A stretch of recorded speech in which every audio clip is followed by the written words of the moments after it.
Hello Seekers and welcome back to my channel. I'm Alice Estrella Strange and today we are talking all about grounding. We'll explore the spiritual and psychological perspectives, signs of ungroundedness, and my personal tips for grounding as a naturally ungrounded person. Before we hop in, I would like to invite you to sign up for my email newsletter, Letters from the In-Between, for additional insights and guidance to go along with this video. Every week, you'll receive an email going even deeper into my latest video topic, as well as some free gifts to support your learning. Every week is different, and I'm really enjoying what we're doing over there, so if that sounds good, the link is in the description. And if you are thinking about subscribing, this is your friendly reminder to do so, but of course, no pressure. Now, let's get into it.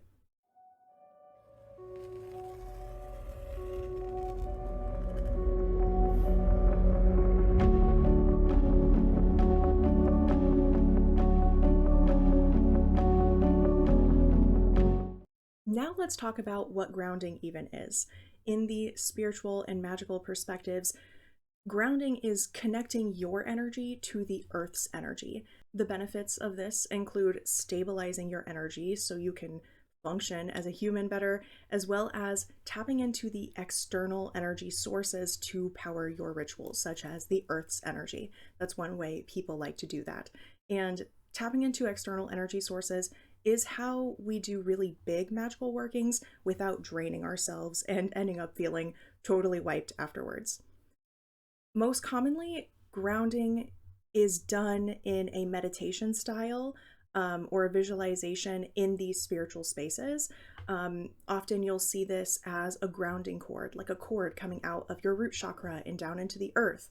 Sometimes it's roots that will come out of your root chakra or your feet or some other version of this to go into the earth so you can pull energy up out of the earth. So now let's talk about the psychological perspective on grounding. In psychological spaces, psychology spaces, they talk about grounding as a self-soothing skill.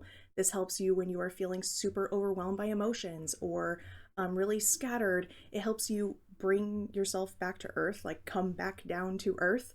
So it can be a really helpful tool for overwhelm or heavy emotions or all sorts of other things. Most people see these two sides of the spectrum as separate, and I really don't see it that way. I use both of them, and that is because I am a naturally ungrounded person. My personal experience with this, it's honestly kind of hard to sum up. For me, small emotional upsets or even when it's not a big emotion, that can really unground me, or surprises, a change in my routine. Truly, I'm so neurodivergent that just about everything can have the potential to unground me. And I also find that when I struggle to do the self-care things and really nourish my body, I tend to get a lot more, or rather, I get ungrounded a lot easier than most people. It just seems like every little upset has the potential to unground me. And it's been a self-acceptance journey coming to this realization and just being okay with it. And then even more of a self-acceptance journey and learning how to navigate that. So this is why I use both methods of grounding for my day-to-day. Now, when I'm doing rituals and things, I do the meditations, the visualizations, those sort of things. But in my day-to-day life, these are too liminal. Like, these are too spiritual of an approach to grounding for me to feel grounded. I really need to come back to my body. So today I will be sharing some of my tips with you in case that would be helpful for you as well. And before we get into those tips, let's talk about the importance of grounding in your day-to-day life. And I'll start here. As magical or spiritual individuals, we are constantly exposing ourselves to things that are ungrounding.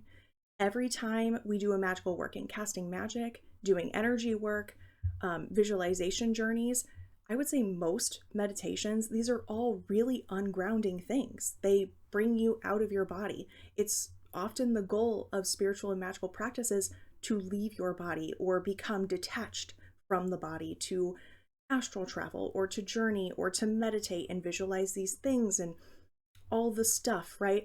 So it is really, really important to ground yourself, especially after doing any of these activities that are ungrounding. So now let's talk about a few of the signs that you may be ungrounded. And I'm going to start with saying I'm not diagnosing anyone, I'm not giving medical advice, I am not a medical professional. I'm just a random person on the internet sharing my personal experience and some of my learned knowledge. So, when you are ungrounded, some of the things you may experience, one you hear really commonly is feeling spacey or feeling floaty, like you're just kind of like floating around, feel a little dream-like. This is a sign of being ungrounded. Um, Here's another one, overwhelm, getting overwhelmed. Now, as a neurodivergent person, overwhelm is a common occurrence. And what I found is sometimes the overwhelm comes when I'm not ungrounded. It comes when I am fully grounded, but it just happens anyway. And this does create an ungroundedness. It does unground me. So whether or not, it doesn't matter which came first, the overwhelm or the ungroundedness. After feeling overwhelmed, if you notice this in yourself, it is a good idea to ground yourself. Some other signs of ungroundedness are feeling really scattered. More than usual is a pretty good sign that you're ungrounded. And I would say if you're not someone who does a regular grounding practice, you might want to try a few different things and see if the scatteredness does pass for you or ease up, because I find that I often think I'm just a very scattered person all around until I ground myself and I'm like, oh, should have done that sooner. Here's another sign of ungroundedness, a lack of focus. This is one you hear all over the internet, and I'm here to tell you that if you are more unfocused than normal, this is a sign of ungroundedness. But for people who are neurodivergent and just happen to be one of them that struggles with focus, if focus is an issue for you, then I would say don't expect grounding to fix your lack of focus. That's not how that works. It's just how your brain works. So I'll put that caveat in there that it's a common sign that you'll hear around, but sometimes that's a normal thing too. Irritability. Irritability is a sign of ungroundedness. It's also a sign of things like anxiety, right? And anxiety can unground us. So it's all kind of connected here. It's all related. Here's another sign for you: sleep difficulties, struggling to sleep. I will say sleep is one thing that I do really struggle with. And I find that this is another, like, what came first, the chicken or the egg situation. You may be very grounded and just struggle with sleep naturally. But when you haven't been sleeping well, you better believe you're going to become ungrounded. Like, it is quite, like, for me, if I have one bad night where I haven't slept well at all, I will definitely have a day that I need to spend doing a lot of grounding activities. Sleep is incredibly important for everyone, and for those of us who tend to be a little bit more ungrounded, this is a even bigger importance. When ungroundedness becomes a lot more intense, you may feel disconnected from yourself, disconnected from others, or disconnected from your body. Now, again, being disconnected from your body can happen for many reasons. This can be just a natural way of moving through the world and living your life. It does happen. Is it ideal? No. Is it fun? No. But it can be just your baseline. So if you are someone who feels pretty disconnected from their body, I encourage you to incorporate some grounding practices into your life, because disconnection from the body, being in our body, is what grounds us. Like, that is the grounding thing here. So just be aware that these are all factors that can kind of stack up on you.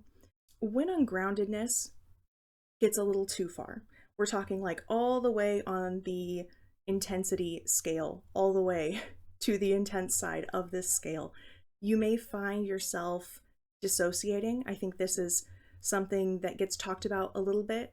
It's more common nowadays. We're talking about this a bit more, but dissociation is the definition of being ungrounded. And sometimes people who go very long times feeling ungrounded and like other factors stacking up, it can lead to spiritual psychosis. So, again, not a doctor, not saying this is going to happen to you. I literally only bring this up because it is something that can happen. It is something that can happen, and I feel like it's important to talk about these things and normalize it a bit, you know? And honestly, I feel like I would be doing a disservice to you if I didn't talk about this in a grounding video about signs of being ungrounded. These are signs of like the most extreme ungroundedness. And of course, other factors stack up to create these extreme circumstances, but I think it is important for us to talk about in general and just know that it's a possibility.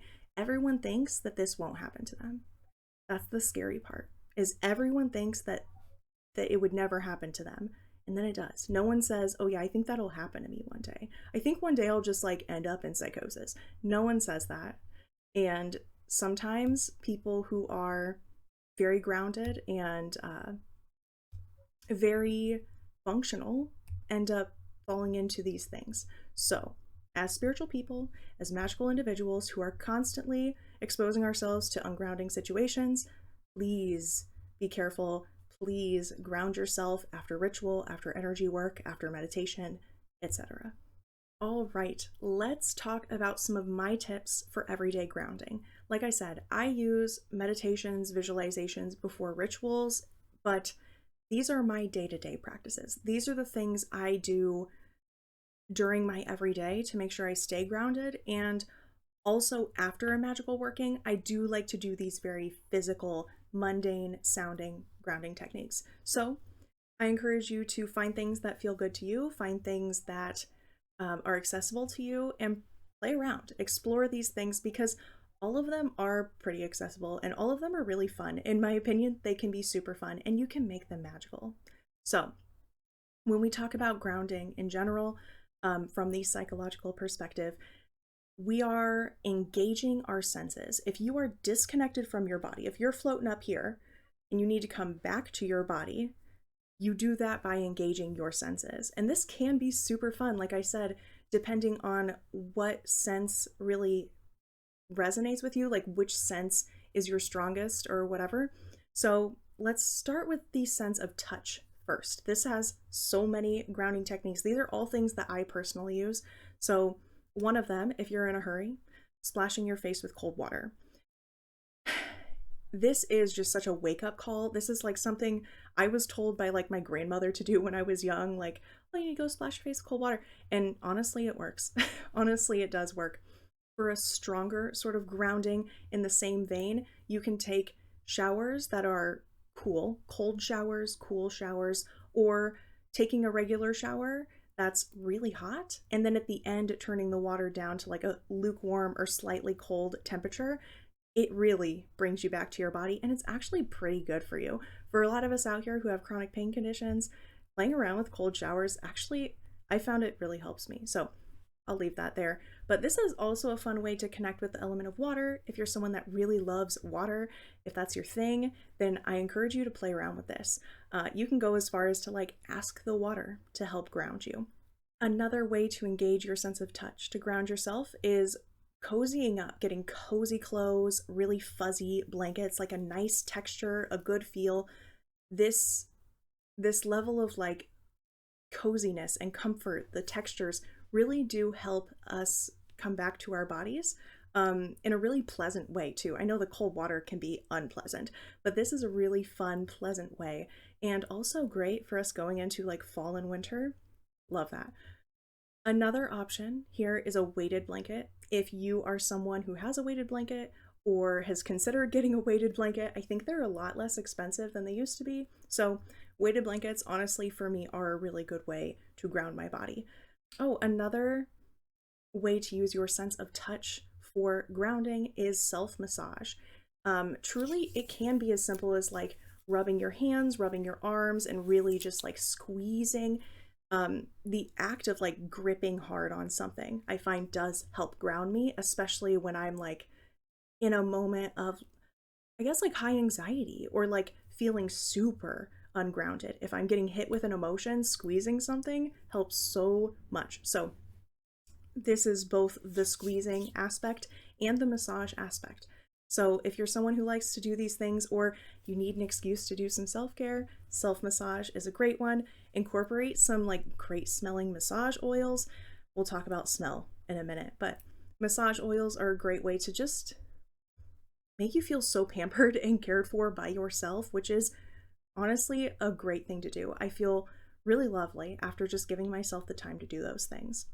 And the last sense of like touch I have for you, it's not really touch, but it is moving your body. Movement is really, really, really good for grounding yourself. Um, if you're ever just like really angry about something, if you ever go for a run or go work out, like that truly is a great way to process emotions, release emotions.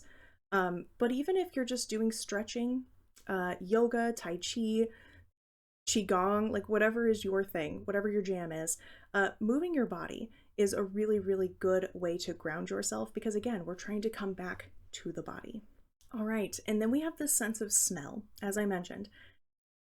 The sense of smell is one of those senses that for some people is really, really strong. For me, I love to use smells um, as psychological triggers, as something that will trigger a certain state of mind. So for me, aromatherapy, and I don't even want to use that term really for what I do. I literally just keep certain oils and things around that I know have a certain effect on my brain. So aromatherapy is a good one, and you can get really, really intentional about the smells you use, okay? Like if you are looking for some positivity, some energy, some uplifting, orange scented things. Cinnamon is so great for grounding, for strength, for stability. Love cinnamon for that. It really does shock you back into your body. And if you're looking for clarity of mind or like stimulation of the brain, but in a balanced way, mint. Mint is a go to. And for me, I really will just keep like chapsticks that have a certain smell to them that I often like to go to, or candles, or oils, or whatever it is. Anything you have that is a certain smell is a great way to just, I mean, get yourself an essential oil and keep it in your pocket. Like that, you can carry that grounding with you wherever you go. Um, I really am a fan of just like chapsticks that are like orange scented because it brings some positivity into my day. If you want to make it magical, it can be an intentional smell. Or if you just have certain essential oils that smell really good to you or are really, really strong smelling, this is a good way to bring you back to your body. All right, and then let's talk about the sense of taste. This is probably a really fun one for a lot of people and perfect for this colder weather, and it is warm drinks. A nice warm drink. Again, if you want to get magic with it, you can choose an intentional tea. Orange tea is one of my go-tos for the winter. Orange tea, apple cinnamon tea. Anything, mint and eucalyptus is really good for the mind. You can get teas that are specifically for an intention.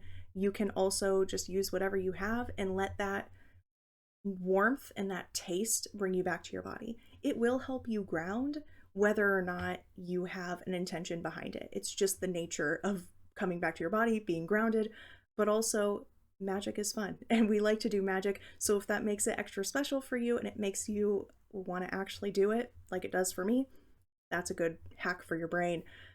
Another really grounding thing, this is a go-to I like to use after visualization journeys or astral travel or things like that, is snacks.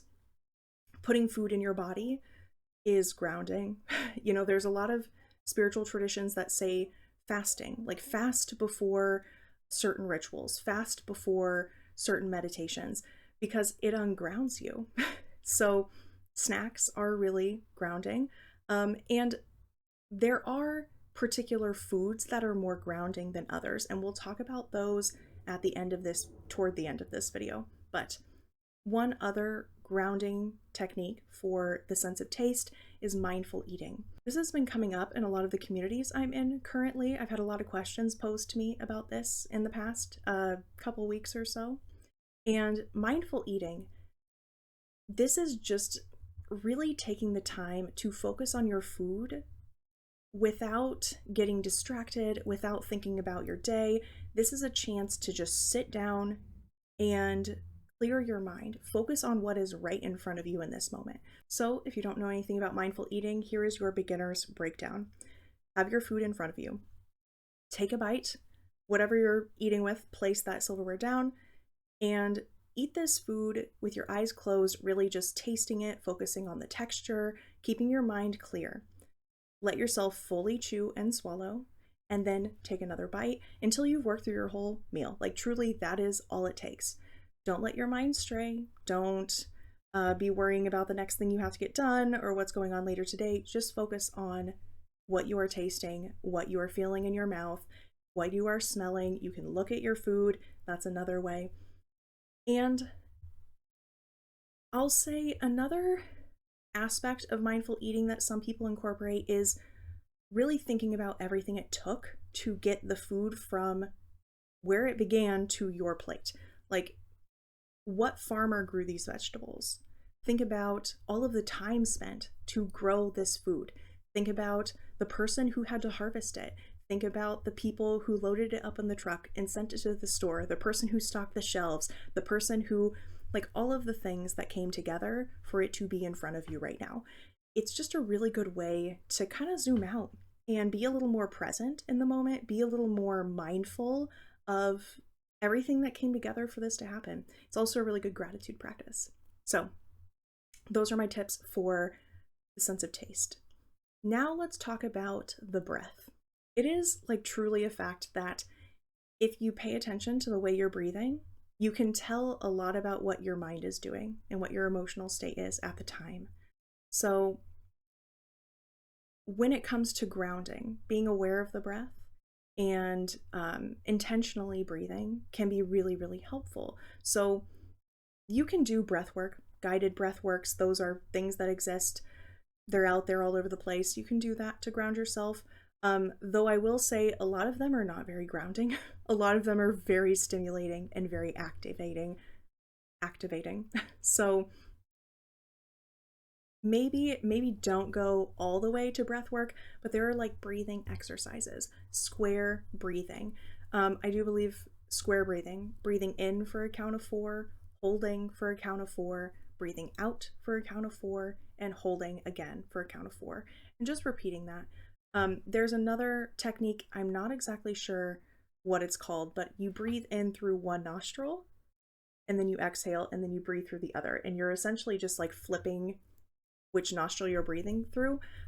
This is an interesting one. For some people, it's really grounding. For some people, it is really activating. So play around with that, I guess. As far as my go-to practice for breathing, I love to just intentionally breathe to release, like a release breath. So I will like breathe in, and you can do a visualization with this, just breathing in. And then on the exhale, you really push out whatever it is you're not wanting to hold on to anymore. And doing this until you feel really grounded. If you want to like incorporate a grounding meditation into this, if that's your thing, you can also just like focus on the surface below you. You can visualize some grounding cords as you breathe in, pulling energy up. But, you know, that's not the way I do it. I really just stick with like breathing in some lightness and breathing out whatever ick I don't want to hold on to. Okay, now let's talk about some grounding foods and some grounding allies. So as far as grounding foods, there are a few different options you can go for. There are root vegetables, anything that grows in the ground, potatoes, carrots, that vibe. Those are roots. Like, they are roots, they grow in the ground, they are grounding. You can also go for meat. Meat and like dairy products are really grounding. They're very dense energetically. So if you're someone who consumes meat and dairy products, then you can go for that. And if not, I do find certain nuts to be really grounding.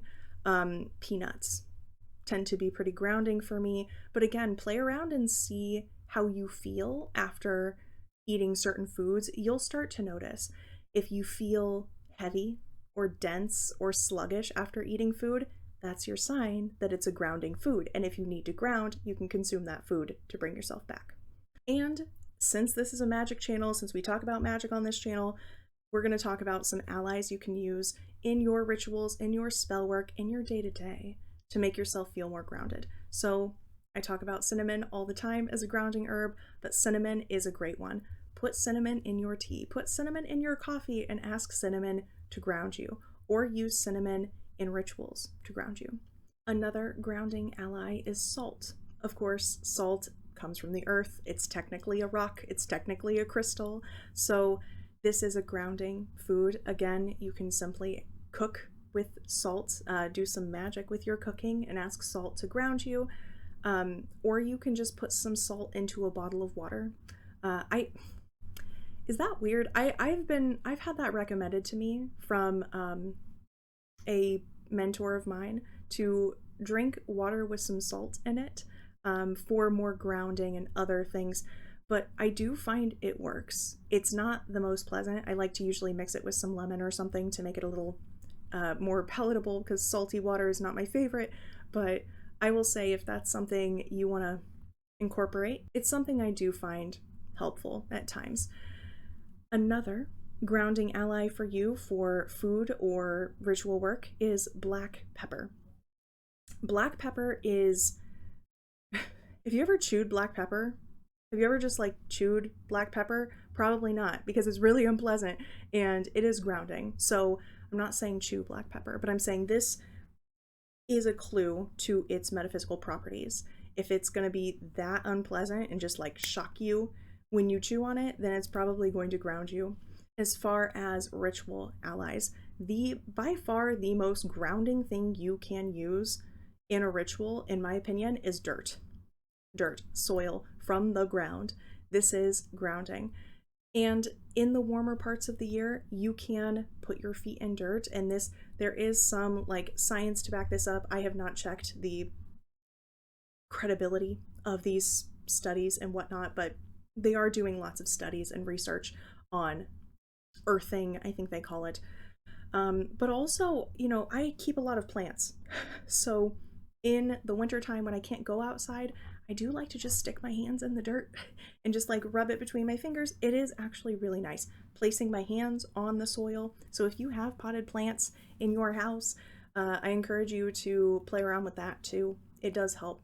And often our plants, our plant friends do want to help us energetically. So sometimes asking the plant, hey, can you help me ground? Can you help pull some of this excess energy out of me? You may be surprised. So a couple crystals for you that are grounding allies. One is jasper. Jasper is all about the earth element.